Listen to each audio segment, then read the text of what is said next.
যাবৎ খতিব হিসাবে আছি। মোটামুটি চেহারা দেখলে বোঝা যায় যে মানুষ কেমন বাকি। আলহামদুলিল্লাহ শিক্ষিত সমাজ, অনেক গণ্যমান্য নেতৃস্থানীয় পর্যায়ের লোকেরা এখানে আছেন। যে যে দল করেন, যে যে দলের সাপোর্টার হন, দলীয় পরিচয় প্যান্ডেলের বাহিরে, দলের ভিতরে এক পরিচয়, আমরা কালিমাওয়ালা মুসলমান। কথা বলেন ঠিক না বেঠিক? সুতরাং কথা আমার উপরেও পড়তে পারে, আপনার উপরেও পড়তে পারে, আপনার দলের নেতার গায়েও লাগতে পারে, যার গায়ে লাগার। কোরআনের সহি কথাগুলো যখন হবে, কোরআন আয়না, জোরে বলেন সুবহানাল্লাহ। আয়নার সামনে দাঁড়ালে যেমন দোষ দেখা যায়, আয়নার সামনে দাঁড়ালে যেমন মলিন চেহারা হলে এটা দেখা যায়, কাপড়ের ময়লা, চেহারার ময়লা দেখা যায়, কোরআনের সামনে যখন দাঁড়ানো হয়, কোরআনের সহি কথার তাফসীর যখন হতে থাকে কোরআনের আয়নায়, তখন আমার দোষগুলো ধরা পড়তে থাকে। সুবহানাল্লাহ। এই জন্য কোনো সমস্যা নেই তো আপনাদের? আল্লাহ কবুল করুক, বলেন আমিন। বলতেছিলাম পয়েন্ট বুঝতে হবে। মুসলমানই বুঝি না, মুসলমান সব বুঝি আমরা, কিন্তু ঈমানের দাম বুঝি না। এটাই বাস্তবতা। যদি বলেন না হুজুর বুঝি তো, এজন্যই তো দেখেন না, কেউ যদি নবীর বিরুদ্ধে কটূক্তি করে তাহলে তাকে আগুনে পুড়াইয়া দেয়। ইমানের মোহাব্বত যদি না থাকে, ইমানের কদর যদি না থাকে, তাহলে এটা করলাম কেন? দেখেন না, কেউ যদি কোরআনের বিরুদ্ধে কথা বলে তাহলে তাকে এলাকায় থাকতে দেয় না। যদি ইমানের দাম না বুঝি তাহলে এটা করি কেন? দেখেন না, ইসলামের বিরুদ্ধে যদি কেউ কটূক্তি করে তার বিরুদ্ধে আমরা বিভিন্ন সভা সমাবেশ মিছিল মিটিং করে প্রতিবাদ জানাই। যদি ইমানের ভালোবাসা না থাকে তাহলে এটা করি কেন? আমি বলবো বন্ধু, এটা তো ভালো কাজ, অবশ্যই প্রতিবাদ করতে হবে। প্রতিবাদের পন্থায় যে পন্থায় শান্তি শৃঙ্খলা বিঘ্নিত না হয়, ওই পন্থায় প্রতিবাদ তো করতে হবে। কিন্তু তার চেয়ে বড় কাজ, এই প্রতিবাদ করার আগে আমাদের ভাবার বিষয়, বা এই 92% মুসলমানের দেশে ইসলামের নবীকে নিয়ে কটূক্তি করার সাহসটা 8% লোক পায় কিভাবে? এটা ভাবেন।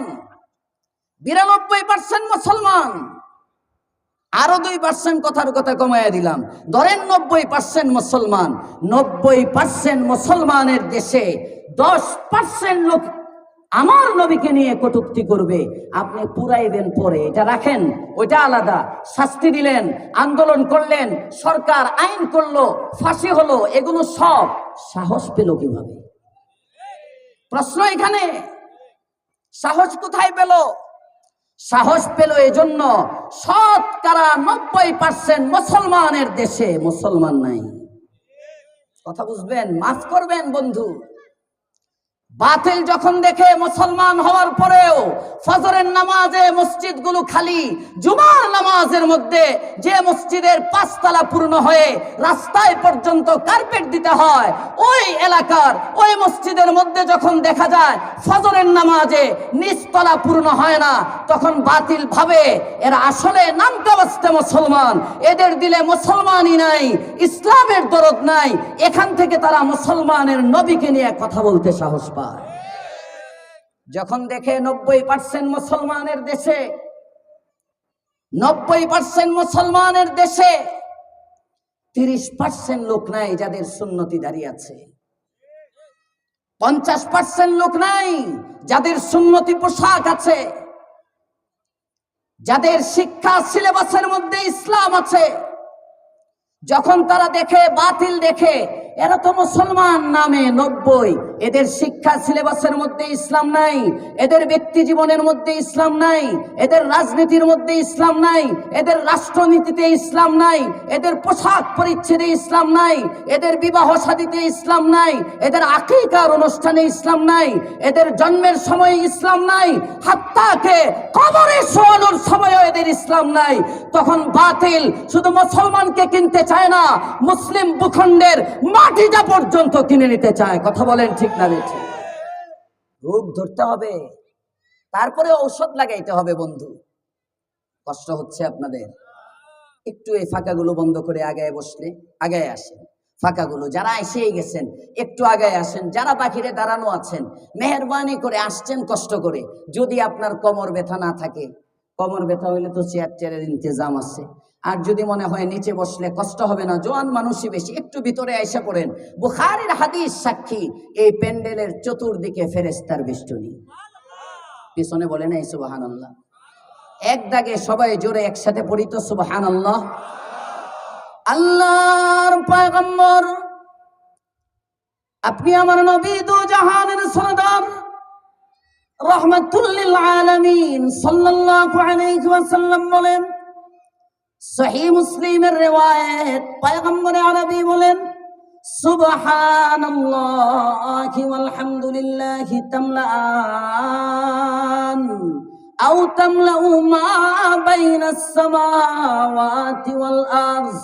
ও আমার উম্মতেরা, একবার মাত্র একবার যদি কোনো ব্যক্তি সুবহানাল্লাহর তাসবিহটা পড়ে, একবার সুবহানাল্লাহর তাসবিহটা পড়বে, আল্লাহ পাক রব্বুল আলামিন আসমান জমিনের ফাঁকা মাঝের জায়গাটা নেকি দ্বারা পূর্ণ করে দেন। কেন মিস করবেন? আজকে এই সুযোগ, মেহেরবানি করে আমার আলোচনার সময় কেউ ক্যামেরা উঠাবেন না, মেহেরবানি করে। আমি ছবির হুজুর না, এটাও বন্ধ না ভাই? হ্যাঁ, এটাও বন্ধ আছে। আমি শুরুতে ওনাকে বসার আগে বলছি, আমি ক্যামেরা আমি পছন্দ করি না। জায়েজ না জায়েজের ফতোয়া দিলাম না, ওইটা আলাদা সাবজেক্ট। কিন্তু আমি ব্যক্তিগতভাবে এক একজনের এক এক রুচির স্বাধীনতা তো থাকতেই পারে। কথা বলেন ঠিক না বেঠিক? আমি আলোচনা আপনাদের এখান থেকে গিয়েও আমার উত্তরাতে আর একটা প্রোগ্রাম আছে আলহামদুলিল্লাহ। আমি মিডিয়া ব্যক্তিত্ব না, আমি চাই আমি যতক্ষণ কথা বলবো এটা একমাত্র গোপন থাকুক। যেখানে বলি এখানে আপনারা আমার কথাগুলো মেহেরবানি করে যদি ভালো মনে করেন দিলে নেওয়ার চেষ্টা করেন। পারবো না ইনশাআল্লাহ? ক্যামেরায় রাখলে কি হবে? ক্যামেরায় রাখলে ক্যামেরায় থাকবে, মন চাইলে শুন। কলবে নেন, দিনের কথা তো কলবের জন্য। কথা বলেন ঠিক না বেঠি? কলবে নেওয়া দরকার। মানিকগঞ্জে এক মাহফিলে গেলাম 8 বছর আগে, বয়ান করে আসতেছি, দেখে আমার বয়ান বাজতেছে, ওই তাজা মাহফিল রেকর্ড হচ্ছে। ওই রেকর্ড এক যুবক পিছনের পকেটে দিয়ে উনি ছাইরা রাখছে হুজুরের তাজা ওয়াজ, আর দেখি দাঁড়ায় দাঁড়ায় মুততেছে মাহফিলতে যাওয়ার সময়। আমি চিন্তা করলাম, আরে যুবক মাত্র ওয়াজটা শুনে গেল, ওয়াজ কিন্তু চলতেছে পিছনে, আর সামনে স্ট্যান্ড গান ফিট করছে। এই হলো বর্তমানে ক্যামেরার হালত। কথা বলেন ঠিক না বেঠি? ওয়াজ মাহফিল গুলো এখন মিডিয়ামুখী, ভাইরাল হতে হবে, ফেসবুকে দিতে হবে, লাইক থাকতে হবে, কমেন্ট থাকতে হবে। আর যারা ওয়াজ মাহফিল করে, যুব সমাজের প্রোগ্রাম, বিভিন্ন প্রোগ্রামের মধ্যে এরা দাওয়াত দেওয়ার আগে দেখে ইউটিউবে আসছে কিনা, চেতাইতে পারে কিনা, হাসাইতে পারে কিনা, কাঁদাইতে পারে কিনা, কৌতুক করতে পারে কিনা। কথা বলেন ঠিক না বেঠি? এজন্য মেহেরবানি করে কেউ ক্যামেরা উঠাবেন না। আর দারুল উলুম দেওবন্দ, আমি যেহেতু দারুল উলুম দেওবন্দের সন্তান, দেওবন্দে আমারও 1 বছর পড়ার সুযোগ হয়েছে। আমি আমাদের উস্তাদদেরকে দেখেছি, চলাফেরা সাধারণ, ওনাদের কোনো শান টান নাই। ওনারা হাজার হাজার ছাত্র পড়ান। আমরা যে বছর দেওবন্দে দাওরা পড়েছি প্রায় 2000, 1867 জন ছাত্র ছিলাম আমরা এক ক্লাসের মধ্যে। আলহামদুলিল্লাহ, আপনাদের এই প্রোগ্রামের চেয়ে ছাত্র বেশি। বিশাল এই মজমার মধ্যে উস্তাদদের, আমার হুজুর যে গদিটার মধ্যে বসতেন, আল্লাহু আকবার, একটা চকির উপরে সাধারণ একটা চাদর, একটা তুষক ছিল। ওনারা আমাদের আকাবির, ওনাদের উসিলায় পৃথিবী টিকে আছে। ওনাদেরকে দেখলে মনে হয় আমিরুল মুমিনিন ওমর ইবনুল খাত্তাব রাদিয়াল্লাহু তাআলা আনহু খেজুর পাতার চাটাইয়ের মধ্যে বসে অর্ধ পৃথিবীর বাদশাহী করেছেন। জোরে কোন আল্লাহু আকবার। এগুলো আমাদের ইতিহাস। আজকে আমরা অমুক দলের ইতিহাস জানি, অমুক দলের ইতিহাস জানি, অমুক নেতার ইতিহাস জানি, অমুক দেশের ইতিহাস জানি, কিন্তু মুসলমান হওয়ার পরে মুসলমানের ইতিহাস জানি না। মুসলমানের ইতিহাস জানি না, যে কারণে আমার কাছে ইসলাম ভালো লাগে না, অন্য কিছু ভালো লাগে। আল্লাহ ইসলামকে মহাব্বত করার তৌফিক দেন, বলেন আমিন। বলতেছিলাম সমস্যা কোথায় আগে বুঝতে হবে। সমস্যা বুঝতে হবে 90% মুসলমানের দেশে কেউ তো ইসলাম নিয়ে কটূক্তি করার সাহসী পাওয়ার কথা না। আসতে কেন? জোরে বলেন। আর বেঠিক বললে বলবেন বেঠিক, আমি শুধরাই নেব, সমস্যা নাই। তারপরেও কেন সাহস পায়? আমরা মুসলমানই না।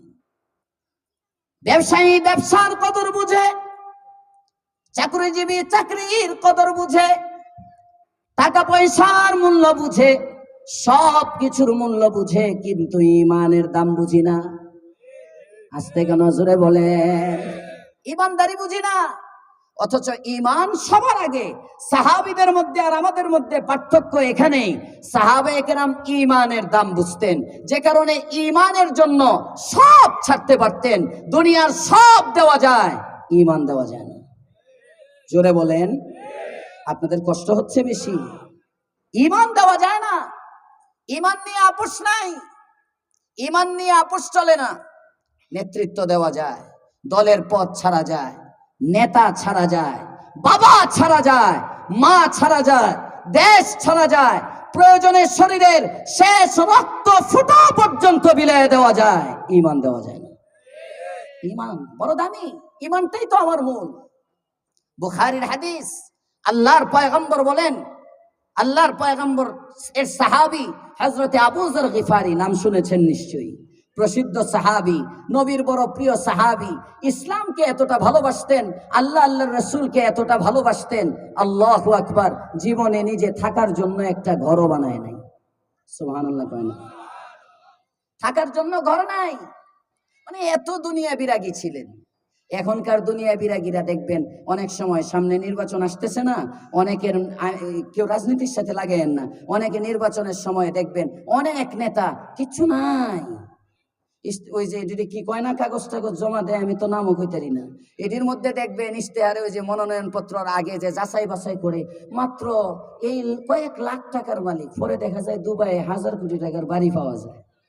আছে না নাই? কথা বলেন না কেন? আছে না নাই? আল্লাহর পয়গম্বরের সাহাবী হযরত আবু যর গিফারি রাদিয়াল্লাহু তাআলা আনহু, হযরত আবু যর গিফারি খাদিমে খায়রুল বাশার, খিদমতों में जिंदगी भर ना बनाया अपना घर। আল্লাহর পয়গম্বরের সাহাবী হযরত আবু যর গিফারি নবীর জন্য এতটা পাগল ছিলেন, আল্লাহর পয়গম্বরের খেদমতের মধ্যে 24 ঘন্টা সময় পড়ে থাকতেন, এমন ভাবে নিজেকে ইসলামের জন্য উৎসর্গ করেছেন। একটা ঘর বানানোর পর্যন্ত প্রয়োজন অনুভব করেন নাই, একটা ঘর পর্যন্ত হযরত আবু যর গিফারি বানান নাই।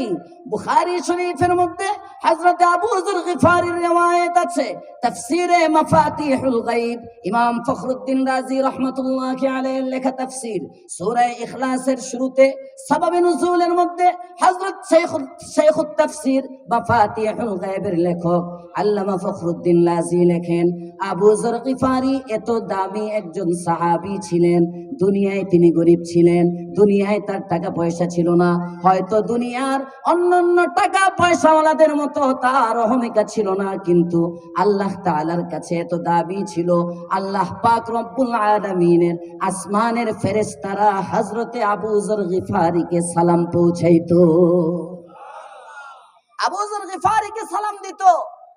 একদিন আবু যর গিফারি বসা পয়গম্বরের সামনে বসে আছেন, হঠাৎ করে জিবরাইল আমিন আসছেন।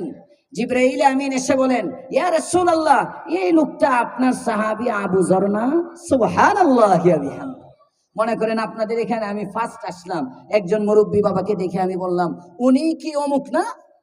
উনি কি অমুক না? কথার কথা মনে করেন আজকের মাহফিলের সভাপতি সাহেব জনাব জে এম আলাউদ্দিন সাহেব, মাহফিলের যিনি সভাপতি, আমি কখনো দেখি নাই, কিন্তু আমি যদি একজনকে দেখে বলি উনি আলাউদ্দিন সাহেব না, তাহলে স্বাভাবিকভাবে মনে হবে ওনার সাথে আমার একটা হৃদ্যতা, ভালোবাসা, অনেক দিনের পরিচয়, এমন মনে হবে না? হযরত আবু যর গিফারি সম্পর্কে আল্লাহর পয়গম্বরের সামনে বসা তাফসীরে মাফাতিহুল গায়ব 32 খণ্ডের আরবি তাফসীর গ্রন্থ ইমাম ফখরুদ্দিন রাজির লেখা, ওখানে আছে হযরত লিখতেছেন আল্লাহর পয়গম্বরের সাহাবী জিবরাইল আমিন ওই সাহাবীকে দেখাইয়া বলে, ইয়া রাসূলুল্লাহ, এটা আবু যর না? আল্লাহর পয়গম্বর বলেন, হ্যাঁ এটা তো আবু যর, তুমি চিনলা কেমনে? জোরে কোন সুবহানাল্লাহ। হযরত জিবরাইল আমিন বলেন, ইয়া রাসূলুল্লাহ, ইয়া হাবিবাল্লাহ, আপনার সাহাবী আবু যর গিফারি এমন একজন সাহাবী, শুধু আমি তাকে চিনি না, না এমন না, 7 আসমানে যত ফেরেশতা আছে সমস্ত ফেরেশতা আপনার সাহাবী আবু যরকে চিনে।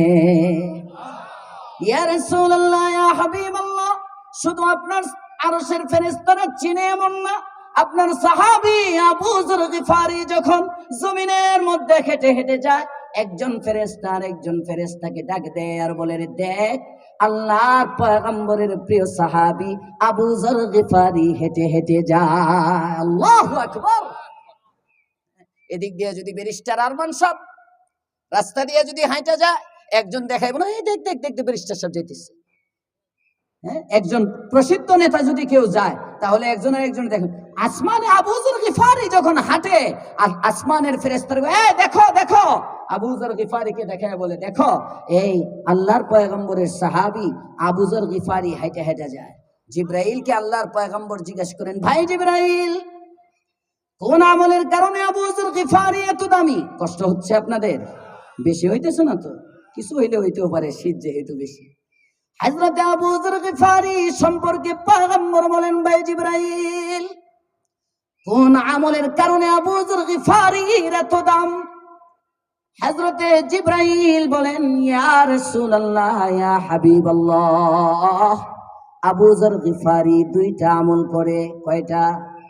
সবাই বলেন কয়টা? দুইটা আমলের কারণে আপনার সাহাবীর এত দাম।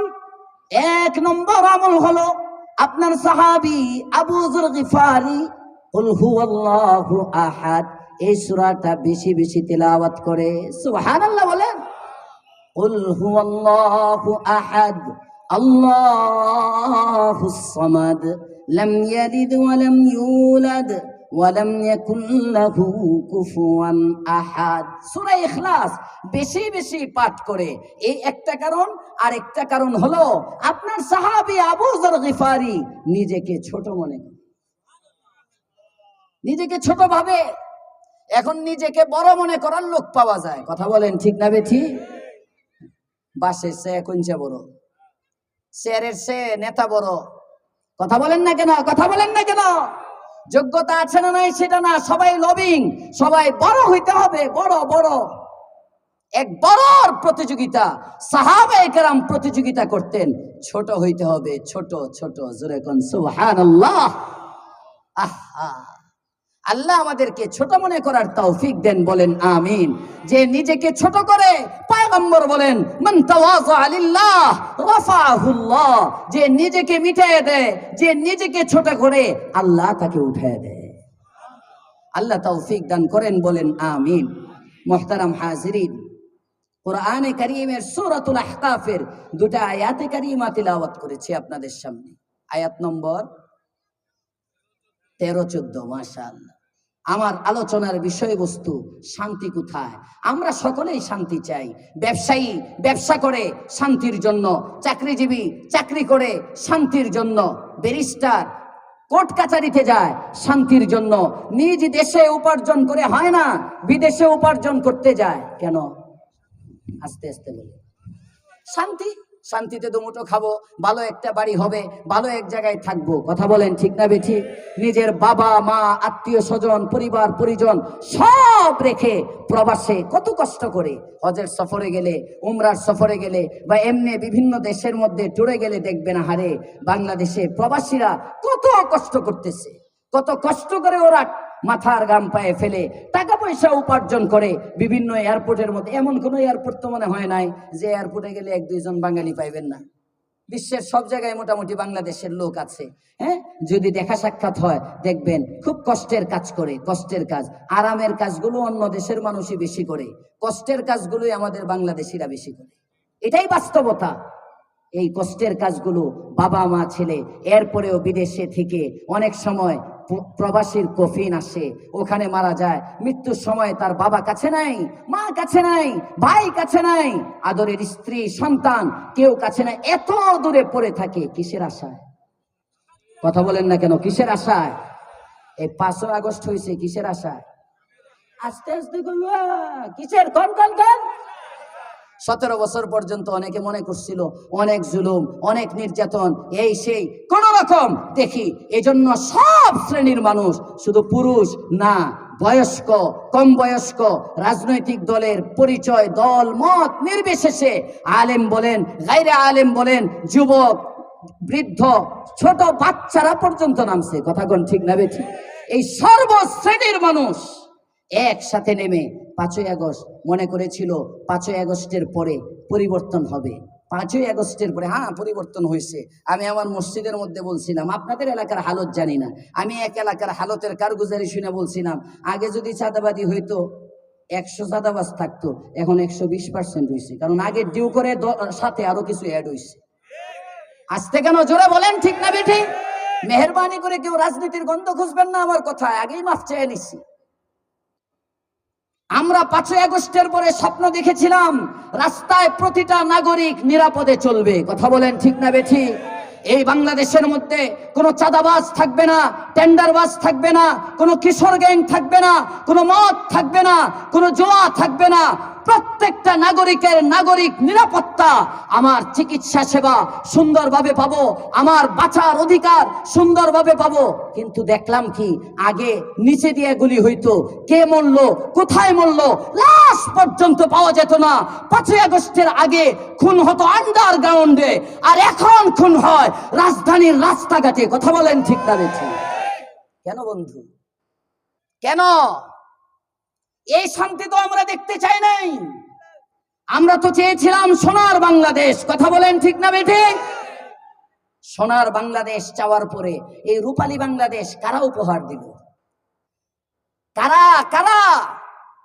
এত আমরা শান্তির দিকে ছুটছি, যতই দেখা যায়। আল্লামা সাঈদী সাহেবের এক বয়ান শুনছিলাম ছোটবেলায়, উনি বলছিল সরকারকে ভূতে ধরেছে, ভূতের পা সামনের দিকে 2 কদম থাকলে পিছনের দিকে আবার টাইনে নেয়। ভাইরাল ওয়াজ, আপনারা শুনতে পারবেন সাঈদী সাহেবের একটা বক্তৃতা। আমি তখন ছাত্র, ছোটবেলায় শুনছিলাম। আমার মনে হয় এই যে অবস্থা, আমরা শান্তির দিকে 2 পা যদি আগাই, অশান্তির দিকে আরো 4 পা পিছাই। কথা বলেন ঠিক না বেঠি?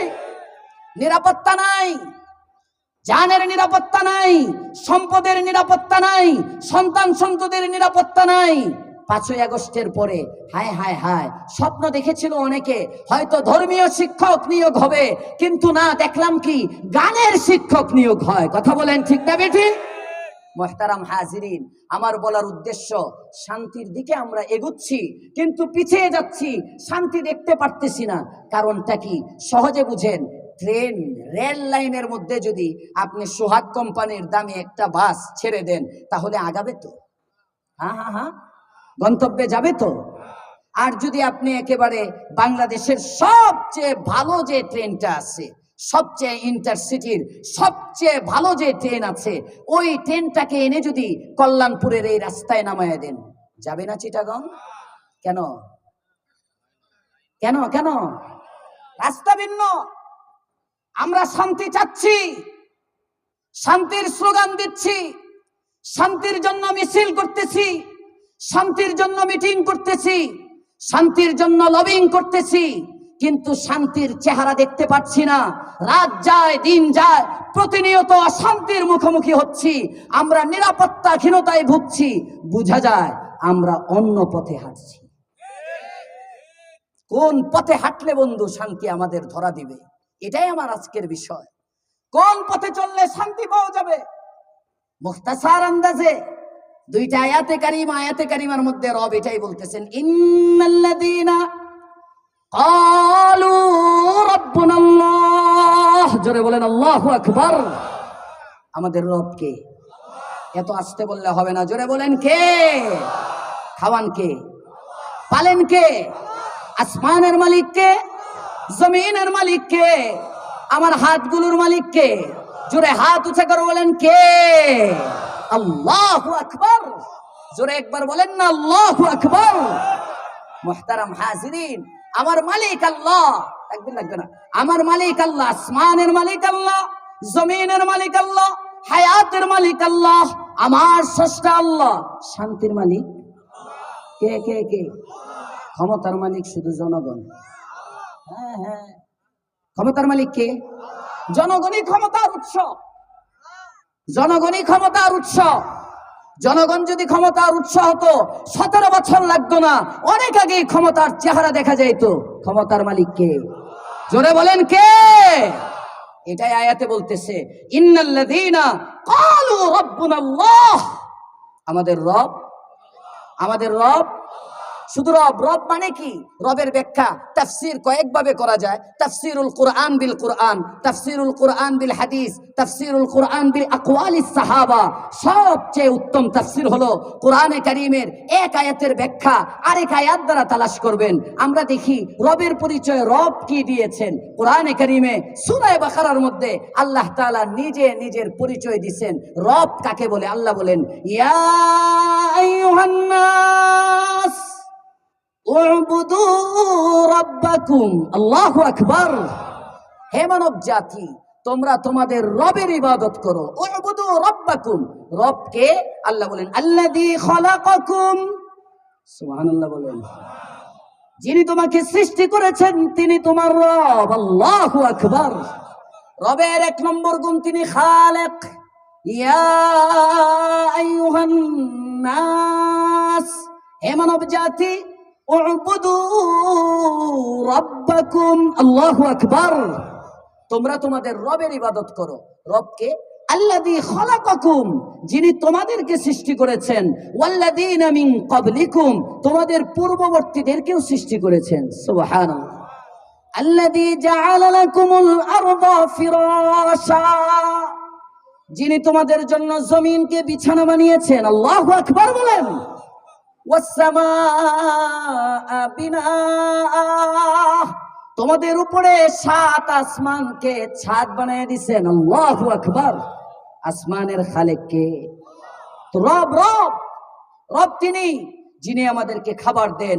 রব তিনি যিনি আমাদের বাসস্থান দেন, যিনি আমাদের জায়গা দেন। সব কিছুর মালিক যিনি রব। মুখে বলতে হবে ইন্নাল্লাযীনা ক্বালু রাব্বুনাল্লাহ। শান্তির চেহারা যদি দেখতে চাও, শান্তি যদি পেতে চাও, 2 গুণে গুণী হতে হবে। 1 নম্বর গুণ হলো বলতে হবে রবকে। রবকে। ক্ষমতার মালিক কে? মুখে বললে হবে না, দিলে ধারণ করতে হবে। দিলে দিলে অন্তরে বসাইতে হবে। অন্তরে কলব থেকে বলতে হবে।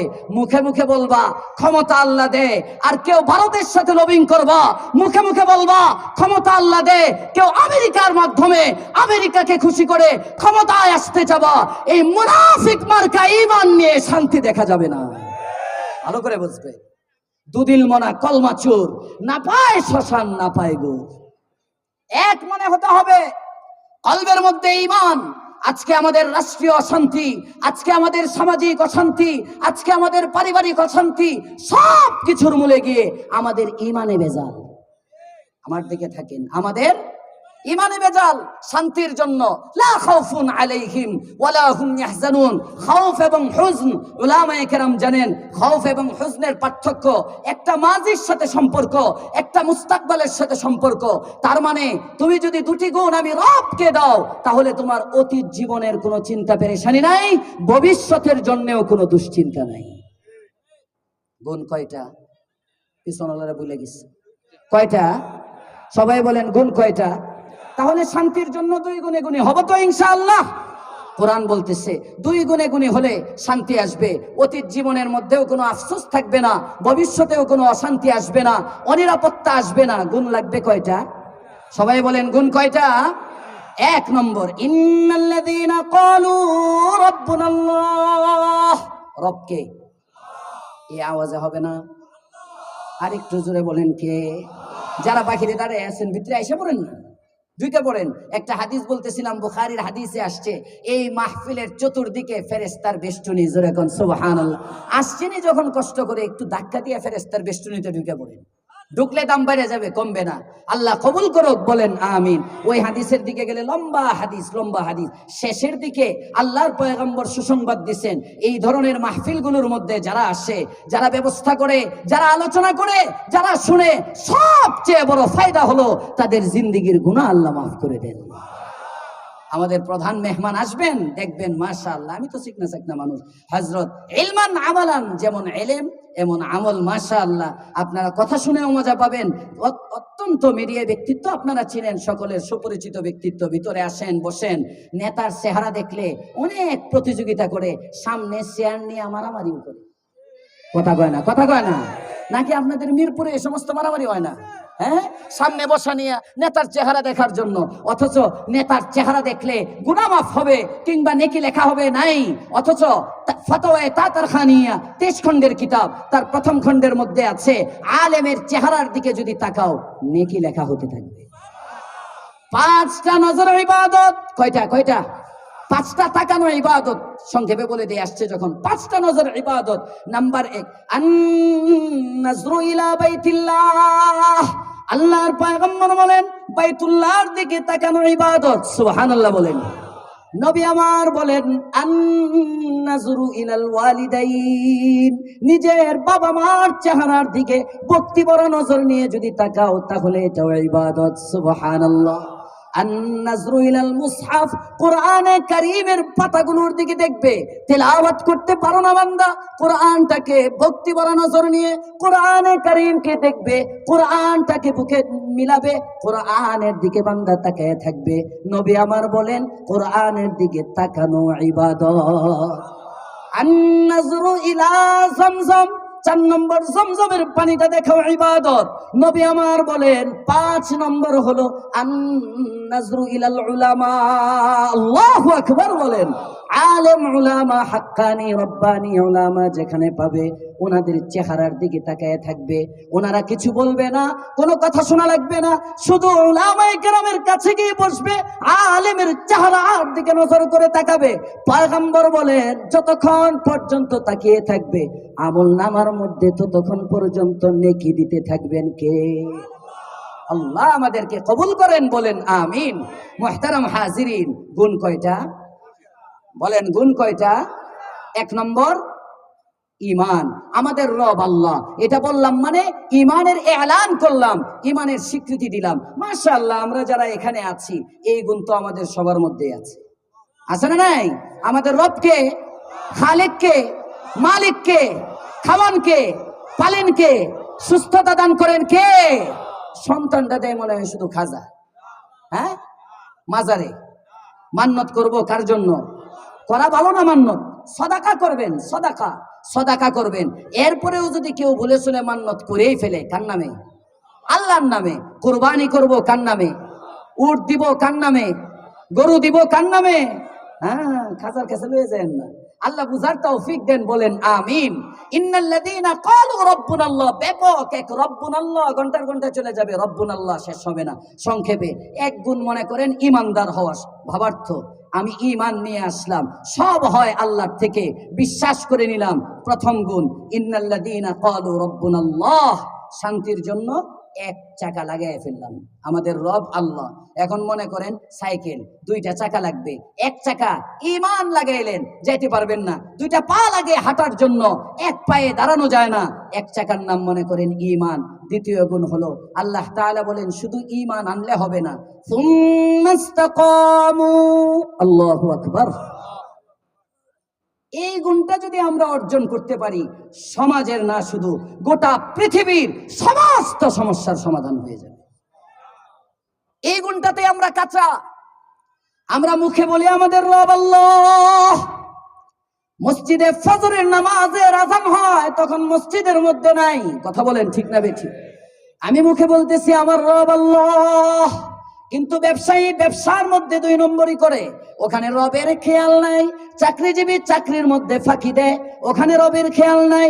জনগণকে ভোটের আগে টুপি লাগায়া, তসবিহ হাতে নিয়া, পাঞ্জাবি পায়জামা দেখায়া আসে না নাই? ওরে বাবা রে বাবা, আমি অনেক জায়গায় কই নির্বাচনের আগে টুপির দাম বাড়ে। যে জীবনে টুপি পরে না তার মাথায়ও টুপি লাগায়। যে জীবনে আল্লাহ রসুলের নাম নেয় না সেও আল্লাহ রসুলের নাম নেয়, কারণ জানে সংসদে যাইতে হলে 92% মুসলমানের দেশে টুপি ছাড়া ভোট পাওয়া যাবে না। কথা বলেন না কেন? কথা বলেন না কেন? নির্বাচনের আগে টুপি লাগাইলাম, ভালো কাজ।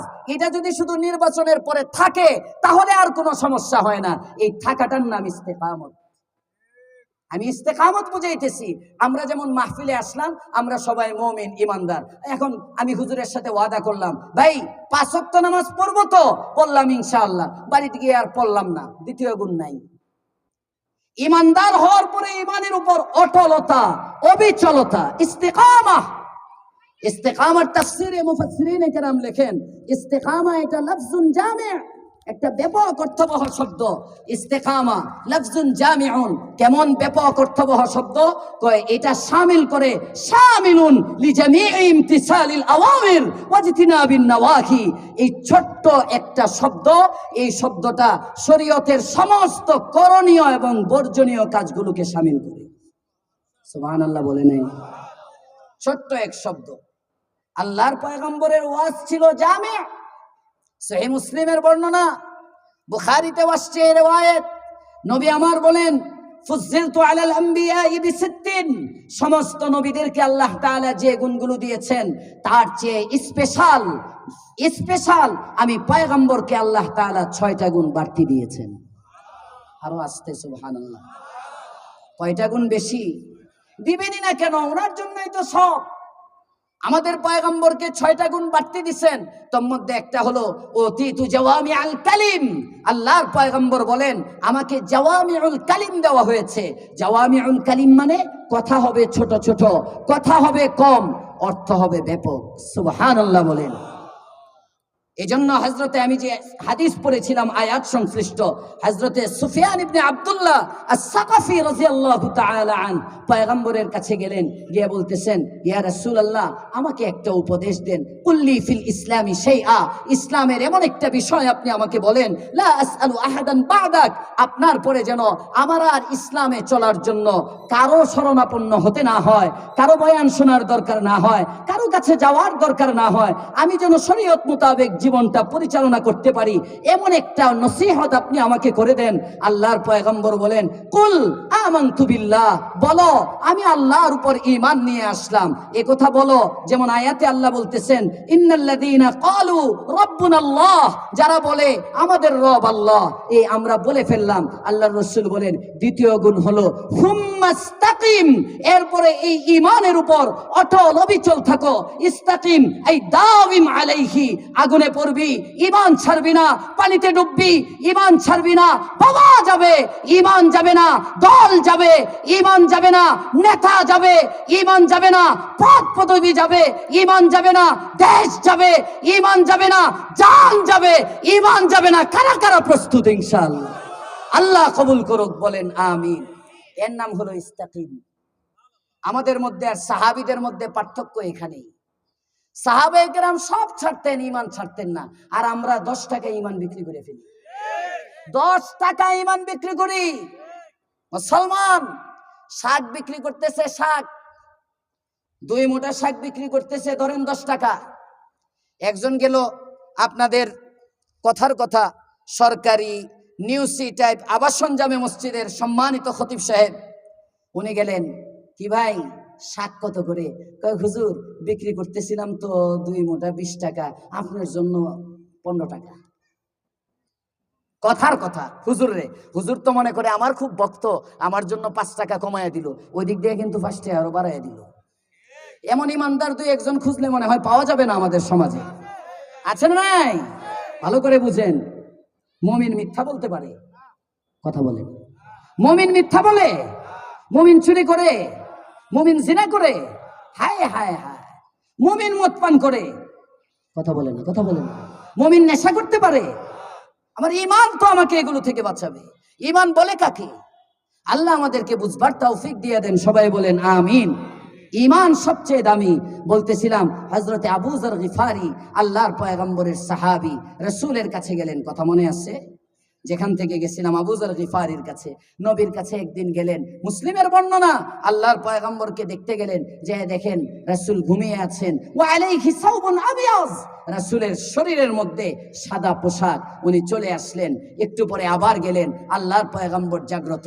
রাসূল বলেন, হ্যাঁ আবু যর, যে ব্যক্তি পড়বে লা ইলাহা ইল্লাল্লাহ, আল্লাহ ছাড়া কোনো ইলাহ নাই, আমি মুহাম্মদ আল্লাহর রাসূল, অর্থাৎ যে ব্যক্তিটাই ঈমান নিয়ে আসবে আর তার ঈমানের সাথে কোনো শিরিক থাকবে না, কোনো অংশীদারিত্ব থাকবে না, তার ঈমানের মধ্যে কোনো ভেজাল থাকবে না, তুমি তাকে জান্নাতের সুসংবাদ দিয়ে দাও। আল্লাহর পয়গম্বরের সাহাবী হযরত আবু যর গিফারি বলেন, ওয়া ইন জানা ওয়া ইন সারাকা ইয়া রাসূলুল্লাহ, ইয়া রাসূলুল্লাহ, ইয়া হাবিবাল্লাহ, ঈমানদার ব্যক্তি যদি চুরি করে, ইমানদার ব্যক্তি যদি জিনা করে তাও কি আমি তাকে জান্নাতের সুসংবাদ দিব? আল্লাহর পয়গম্বর বলেন, হ্যাঁ, ইমানদার ব্যক্তি যদি চুরি করে, ইমানদার ব্যক্তি যদি জিনা করে, কিন্তু তার ঈমান যদি খাঁটি থাকে, ঈমানের কারণে তুমি তাকে জান্নাতের সুসংবাদ দিয়ে দাও। চোর দুই একজন থাকলে আবার লাইসেন্স পায়েন না যে হুজুর কইছে জান্নাতে যাওয়া যাইব। যাইবেন, ঈমান থাকলে যাবেন অবশ্যই, কিন্তু জ্বলে যাইবেন। জ্বলার ক্ষমতা থাকলে প্রস্তুতি নেন, সমস্যা নাই। 1000 বছর জ্বলেন, লক্ষ বছর জ্বলেন, জ্বলবেন, আপনার জ্বলা শেষ হবে। তো ঈমান যদি থাকে, এক সময় না এক সময় জান্নাতে যাবে নি। জোরে কোন সুবহানাল্লাহ। হয়তো ডাইরেক্ট অথবা ইনডাইরেক্ট ঘুরে যাইবেন, জাহান্নামে জিয়ারত করে যাইবেন। জাহান্নামে জ্বলতে জ্বলতে, জাহান্নামে জ্বলার শক্তি আছে নাকি? মোমবাতির আগুনে জ্বলার শক্তি নাই। আর জাহান্নাম, আল্লাহ আমাদের সকলকে বিনা হিসাবে জান্নাতে যেতে পারি এমন ঈমান আমল দেওয়ার তৌফিক দেন, বলেন আমিন। মুহতারাম হাজিরিন, এজন্য আমি বছর পরে বলেছিলাম ঈমান সবার আগে। ঈমান সবার আগে। অন্য কিছু ছাড়া যায়, দুনিয়া ক্ষণস্থায়ী, পদ পদবী ছাড়া যায়, এটা ক্ষণস্থায়ী, কিন্তু ঈমান চিরস্থায়ী। ঈমান দরকার আমার জান্নাতের জন্য। এজন্য আল্লাহর পয়গম্বরের সাহাবীও বলেন, ইয়া রাসূলুল্লাহ, এমন একটা নসিহত করেন যে নসিহতটার উপর আমল করলে আমার সব হবে, আর কারো শরণাপন্ন হতে হবে না। নবী বলেন, ঈমান আনো, ইস্তাকিম আই দাওয়িম আলাইহি, ঈমানের উপর অটল অবিচল থাকো। সাহাবীদের মধ্যে আর আমাদের মধ্যে পার্থক্য এখানে, আল্লাহর পয়গম্বরের সাহাবী সব ছাড়তেন, ঈমান ছাড়তেন না। আর আমরা ঈমানটারে আগে সারি, পরে অন্যটি সারি। কথা বলেন ঠিক না বেঠি? ফজরের সময় নামাজ পড়তে কষ্ট, নামাজ পর্দা, বেগম রে পর্দা করায় না, মুমিনের বউ আবার পর্দা করে না, বুঝে আসেন? ঈমানদারের মেয়ে আবার বোরকা ছাড়া চলে কিভাবে? কথা বলেন না কেন? আমরা কিন্তু ঈমানদার, 90% মুসলমানের দেশ, কিন্তু আমার ভাই আমার বোন পর্দা করতেছে না, গান শুনতেছে, ডেস্ক বাজাইতেছে, নিজে তো গুনাহ করতেছে, সমাজকে পর্যন্ত নাপাক করতেছে। এত জোরে জোরে সাউন্ড বক্স বাজায় যে আরো 10 জনের ডিস্টার্ব হয়, আছে না নাই? অথচ আমরা মুসলমান না। মসজিদে এসে বললাম আমি আল্লাহর উপর ঈমান আনলাম, আমি মুসলমান, নিজেকে পরিচয় দিলাম, আইডি কার্ডে আমি মুসলমান, সব জায়গায় আমি মুসলমান, আমার ধর্ম ইসলামকে বললাম, কিন্তু আমার ব্যক্তি জীবনে ইসলাম নাই, সমাজ রাষ্ট্রে ইসলাম নাই, হবে না। এটা হলে দ্বিতীয় গুণ হলো না। শান্তির জন্য গুণ কয়টা? সবাই বলেন কয়টা? 1 নম্বর গুণ ঈমান। সহজে বলেন রব্বুনাল্লাহ বলা, মানে এটা ধরে নেন ঈমান 1 নম্বর গুণ। সবাই বলেন 1 নম্বর গুণ ঈমান। 2 নম্বর গুণ ইস্তেকামা। কোরআনের ভাষায় বললে ইস্তেকামা, অটলতা, অবিচলতা। ছোট্ট একটা প্রসিদ্ধ ঘটনা আপনাদেরকে বলবো শুধু, ঈমানের উপর অটলতা, অবিচলতা। মুতার যুদ্ধে আল্লাহর পয়গম্বর 3 জন সেনা প্রধান পাঠিয়েছেন। কয়জন? ইসলামের একটা ঐতিহাসিক যুদ্ধ। 2,20,000 কাফের বাহিনী ছিল। রোমের থেকেই পাঠাইছিল, হিরাকাল পাঠাইলো 1 লাখ, অন্যান্য আরো মিলে পাঠাইলো 1 লাখ। মোট 2 লক্ষর উপর, 2,20,000 মুসলমান আল্লাহর পয়গম্বর পাঠাইলেন মাত্র 3,000। সুবহানাল্লাহ বলে না? আল্লাহু আকবার। ডরতে नहीं दुनिया में मुसलमान किसी से, डरते नहीं दुनिया में मुसलमान किसी से, जब मिल गई है दौलत ईमान नबी से, बाजू तेरी तौहीद की कुव्वत से कवी है, बाजू तेरी तौहीद की कुव्वत से कवी है, इस्लाम तेरा देश भी तू मुस्तफावी है, इस्लाम तेरा देश भी तू मुस्तफावी है। মুসলমান 3,000, 2,20,000 বিরুদ্ধে গেলেন যুদ্ধ করার জন্য। যাওয়ার সময় আল্লাহর পয়গম্বর বলে দিলেন, এই 1 নম্বর যুদ্ধের সেনা প্রধান হবে যায়েদ ইবনে হারিসা, যদি সে শহীদ হয়ে যায়। 2 নম্বর যুদ্ধের সেনা প্রধান হবে জাফরে তৈয়ার, যদি সে শহীদ হয়ে যায়। 3 নম্বর যুদ্ধের সেনা প্রধান হবে আব্দুল্লাহ ইবনে রাওয়াহা, যদি সে শহীদ হয়ে যায়। 4র্থ জনের নাম আমি বললাম না, তোমরা বানিয়ে নিবে। বুখারীর বর্ণনা, ঘটনা পুরাটা বলা আমার উদ্দেশ্য না। যুদ্ধের ময়দানে চলে গেলেন, মুখোমুখি হয়ে গেলেন। সাহাবায়ে কেরাম যখন দেখলেন কাফের বাহিনী 2 লাখ, যাক, এবার সাহাবীরা আবার বৈঠক করলেন, খেয়াল নিলেন, পরামর্শ নিলেন, এই নবী মনে হয় জানতেন না কাফের যে এত বেশি, তাহলে হয়তো আমাদের মাত্র 3000কে পাঠাতেন না, আর একটু বেশি পাঠাতেন, কারণ মুসলমানের সংখ্যা তো এখন কম নয়, 8 হিজরির ঘটনা, মুসলমান সংখ্যায় আরো আছে, এত কম যখন পাঠিয়েছেন মনে হয় নবী জানতেন না। আচ্ছা, আমরা কি যুদ্ধে যাব নাকি মদিনায় খবর পাঠাবো, সাহাবী আরো কিছু আসার জন্য ইন্তজার করব? তখন হযরতে আব্দুল্লাহ ইবনে রাওয়াহা উনি দাঁড়িয়ে গেলেন, দাঁড়িয়ে বললেন, ও মুসলমানের জামাত, সংখ্যা পাঠানোর জন্য আবেদন করা যাবে না, 3000 যতক্ষণ পর্যন্ত আছি ইসলামকে নিচে নামানো যাবে না, প্রয়োজনে শরীরের শেষ রক্ত ফোঁটা দিব, 3000-এর একজন থাকা পর্যন্ত কাফেরের সাথে যুদ্ধ বন্ধ হবে না। দেখেন ঈমান। আল্লাহর পয়গম্বরের সাহাবী, যুদ্ধ শুরু হয়ে গেল, যায়েদ ইবনে হারিসা শহীদ হয়ে গেলেন, হযরতে জাফরে তৈয়ার পতাকা হাতে নিলেন, জাফরে তৈয়ার যুদ্ধের ময়দানে ঝাঁপিয়ে পড়লেন, দ্বিতীয় সেনা প্রধান। আল্লাহর পয়গম্বর মদিনায় বসে বসে লাইভ এখন যেমন লাইভে হাজার হাজার মাইল দূরের খবর দেখেন আপনারা, আল্লাহর পয়গম্বরের সামনে থেকে মুতার মাঠ পর্যন্ত মাঝের সব পর্দাগুলো সরাইয়া দেওয়া হলো, কোনো জমিন নাই, আল্লাহর পয়গম্বর সব দেখতেছেন আর সাহাবীদেরকে বলতেছেন, ও আমার সাহাবীরা, হযরতে যায়েদ শহীদ, এখন কালিমার ঝান্ডা হযরতে জাফরে তৈয়ারের হাতে, জোরে কোন সুবহানাল্লাহ। একটু পরে পয়গম্বর বলতেছেন, ও মুসলমানের জামাত, জাফরে তৈয়ারের ডান হাতটা কাটা গিয়েছে, জাফরে তৈয়ার কালিমার পতাকা নামতে দেয় নাই, জাফরে তৈয়ার বাম হাতে কালিমার ঝান্ডা উঠে নিছে, জোরে কোন আল্লাহু আকবার। যুদ্ধ হচ্ছে, দ্বিতীয় হাতটাও কাটা, বুখারীর বর্ণনা, দ্বিতীয় হাত কাটা গেছে। আল্লাহর পয়গম্বরের সাহাবী জাফরে তৈয়ার মুখের মধ্যে তার ঝান্ডাটা, ইসলামের কালিমার ঝান্ডাটা নিয়ে গেছেন, জোরে কোন আল্লাহু আকবার। কি শিক্ষা আমাদের জন্য, কি শিক্ষা আমাদের জন্য! ঈমান সবার আগে, ইসলাম সবার আগে। আজকে দেখা যায় আমরা যুবক ইসলামকে বেইজ্জতি করি। মুসলমান যখন 31st নাইট উদযাপন করে, মুসলমান যখন নববর্ষ উদযাপন করে, মুসলমানের সমাজের মুসলিম ছেলেরা যখন গান বাদ্য বাজনার অনুষ্ঠান করে, মুসলমান বিবাহ শাদীতে যখন গায়ে হলুদের নামে ডেস্ক বাজায়া বাজায়া ইসলাম বিরোধী কর্মকাণ্ড হয়, তখন বোঝা যায় ইসলামকে আমরা লাঞ্ছিত করছি, ছোট করছি। কথা বলেন ঠিক না বেঠিক? এজন্য মুহতারাম হাজিরিন, সাহাবায়ে কেরাম জান দিয়েছেন, ঈমানকে ছাড়েন নাই, ইসলামকে ছোট হতে দেন নাই। আমরাও কি পারবো? ইসলাম আমার প্রয়োজনে সব যাবে, কিন্তু ইসলাম যাবে না। পারবো পারবো পারবো ইনশাআল্লাহ।